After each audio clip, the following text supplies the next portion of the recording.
Okay, two particles are moving along the x-axis. For 0 going from t going from 0 to 8, the position of particle p is given by this. So x of p is the position of p, and the velocity of q is given by v of q. Oh, interesting. So they're giving us one that is a position and one that is a velocity. Particle q, and then they give us an initial position for q. Okay, no sweat. For part A, they want us to figure out when is the particle p moving to the left. When is particle p moving to the left? So for part A, we're going to take the derivative of the position for p in order to find its velocity, right? Okay, so x of p prime, let's see, the derivative of a logarithm is 1 over t squared minus 2t plus 10 multiplied by the chain rule, which yields 2t minus 2. Okay, the bottom doesn't factor nicely because that isn't going to have a negative discriminant. That's no good. So on the top, we're going to have 2 times t minus 1 over t squared minus 2t plus 10. And so we can use this to analyze the derivative. xp prime of t has a critical number that occurs at 1.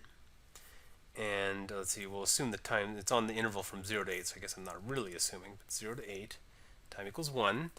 So, of course, if I were to stick in a number that is between 0 and 1, the bottom's always going to be positive, and this is going to become 2 times a negative number, right? 1 half minus 1 is negative, so that'll be negative over here. And then on this side, when you plug in numbers bigger than 1, the top's going to be positive, so it's going to be a plus over there. So my particle is, when's it asking? When is it moving to the left?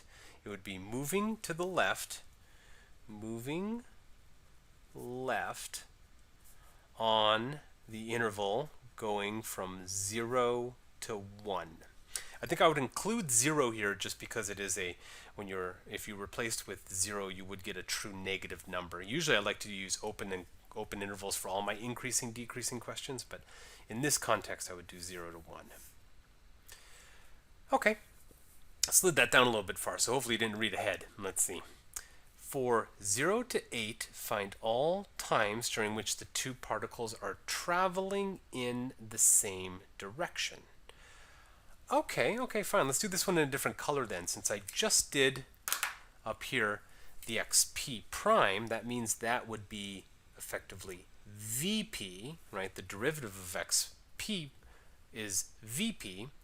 And then in red, I'll do let's do blue in a different color. Blue, we'll do the VQ because we already have the VQ provided up here, right? VQ is t squared minus 8t plus 15.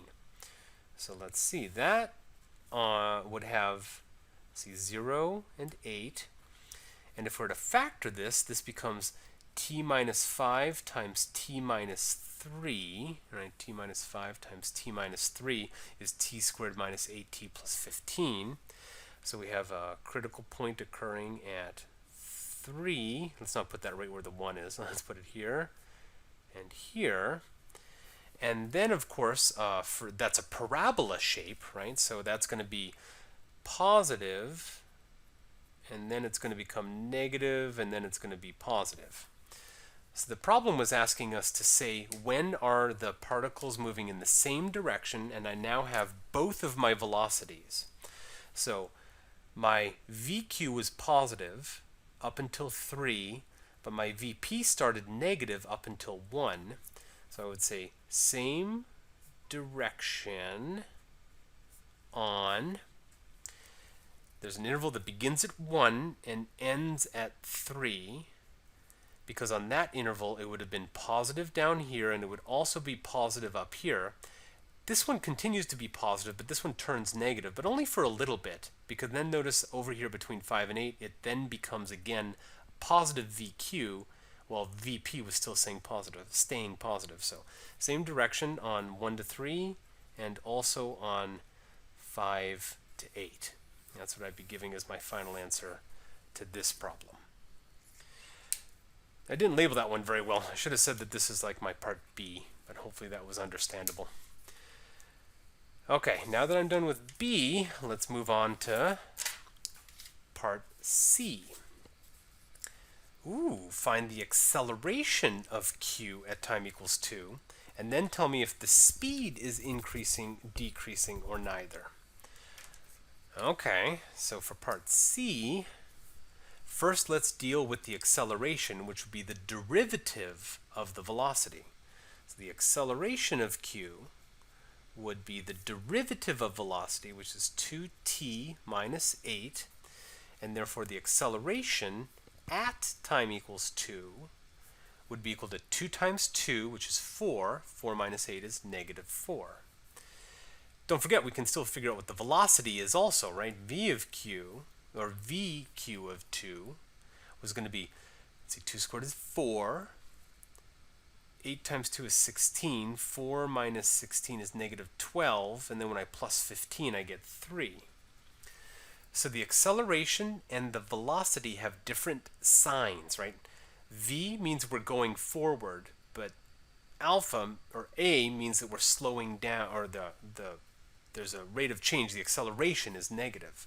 So we would say, since acceleration and V, velocity, have different signs, we know the particle is slowing down.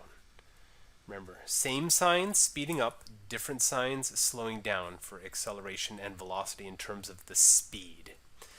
So that would be the solution to part C.